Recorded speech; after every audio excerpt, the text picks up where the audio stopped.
안녕하세요, 일렉트로캠입니다. 오늘도 테슬라 관련 이야기들을 해볼까 합니다.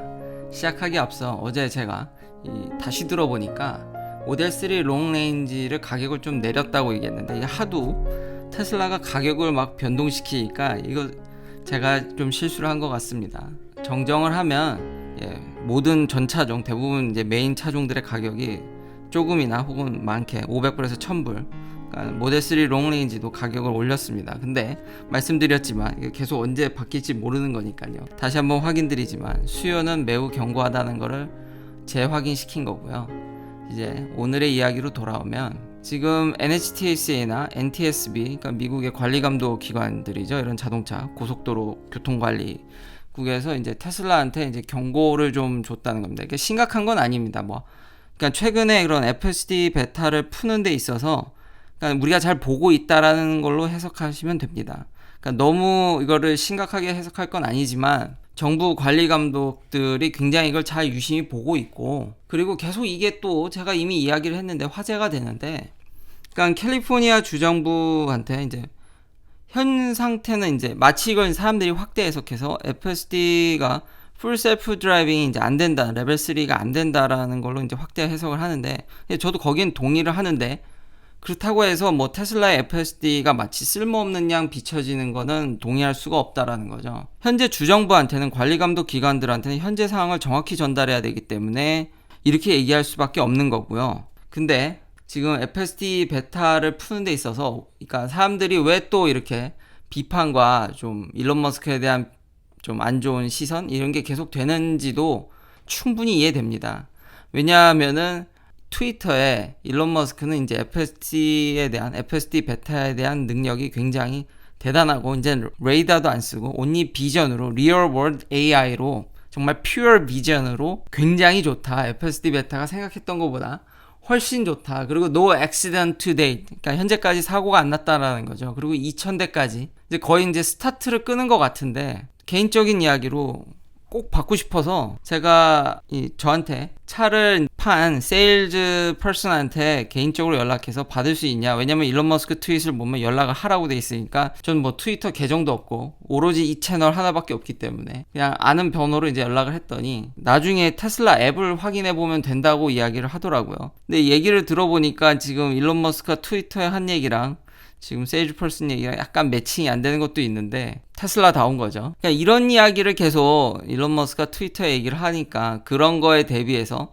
이런 주정부나 정부 관련 기관들한테 얘기할 때는 굉장히 드라이하니까, 이 두 가지 모습을 보고 일론 머스크를 굉장히 이제 비판하는 것에 대해서 조금은 이해는 됩니다. 그러니까 일종의 사업적인 문제라고 할 수 있겠죠. 좀 더 관심을 끌어야 되고 그런 면이 없지 않아 있다라고 생각을 합니다.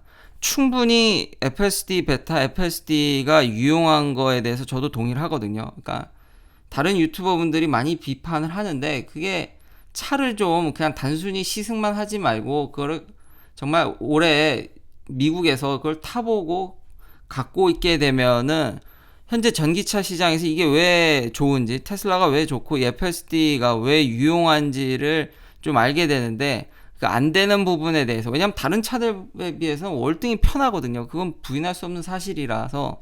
그렇지만 일론 머스크도 조금 그래도 아쉬움이 있죠. 이 언행에 있어서. 그러니까 이해가 안 되는 부분은 아닌데, 저 역시도 이렇게 채널이 커가면서 생각지도 못한 고민을 하게 되고, 분명히 테슬라 CEO라는 자리가 보통의 자리가 아니기 때문에 저런 위치에 있다라면 충분히 제가 이해할 수 없는, 저같이 그냥 일반 소시민이 이해할 수 없는 정말 어려운 문제라든지 그런 것들이 있기 때문에, 이렇게 언행이 두 개로 나눠지는 것에 대해서 이해는 하지만 조금 우려스러운 면도 있다라는 점. 왜냐하면 개인적으로 계속 이야기하듯이 완전 자율주행은 안 된다고 보고 있기 때문에.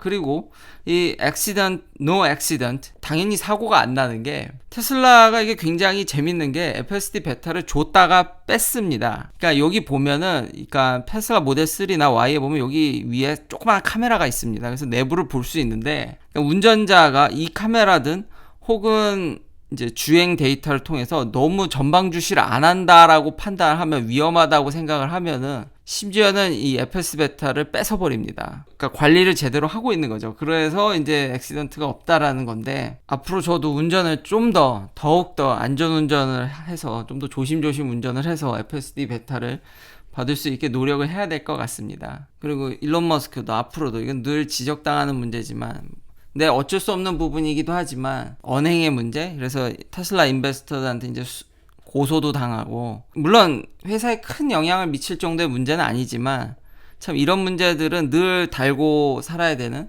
모두들 에블바리 해피할 수는 없으니까요. 아무쪼록 잘 이번에도 테슬라를 잘 이끌어서 이런 FSD 베타도 성공적으로 좀 그래도 되길 바라겠고요. 경쟁사들은 지금 뭘 하고 있냐?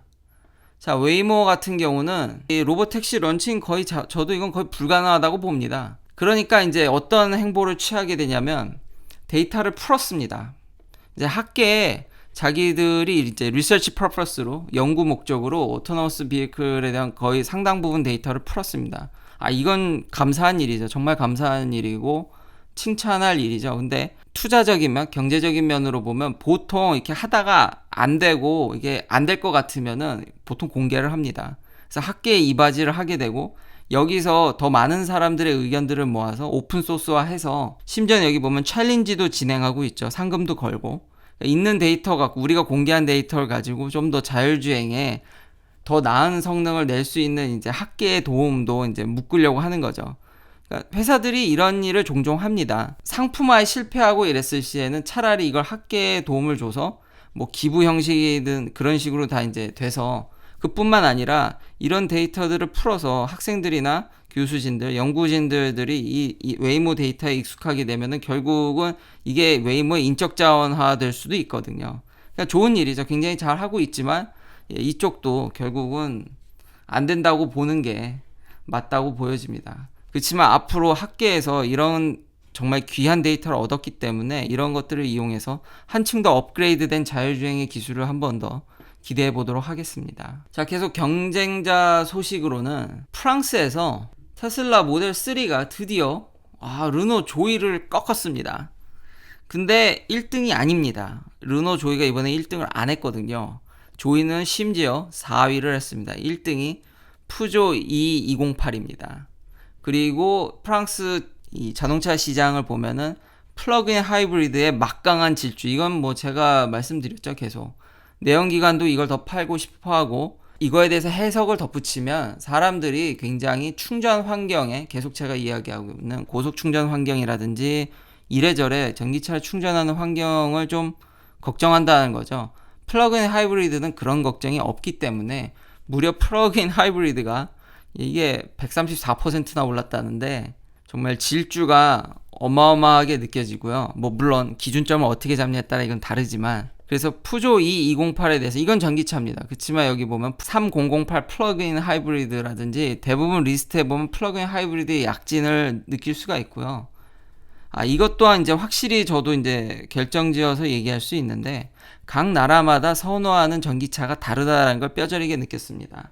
푸조 E208 역시도 굉장히 작은 차입니다. 이게 좀 찾아보니까 원래 GT 버전, 그러니까 고급 버전만 있어서 좀 가격이 세서 이게 좀 안 팔리다가 이제 낮은 트림도 열린 것 같습니다. 조이가 이제 가격이 싼 게 그것도 항목했던 것 같은데, 푸조 E208의 스펙을 보면 절대 미국에선 팔릴 스펙은 아니죠. 이제 50kWh의 스펙에, 그중 이제 유저블 쓸 수 있는 배터리 용량은 45kWh입니다.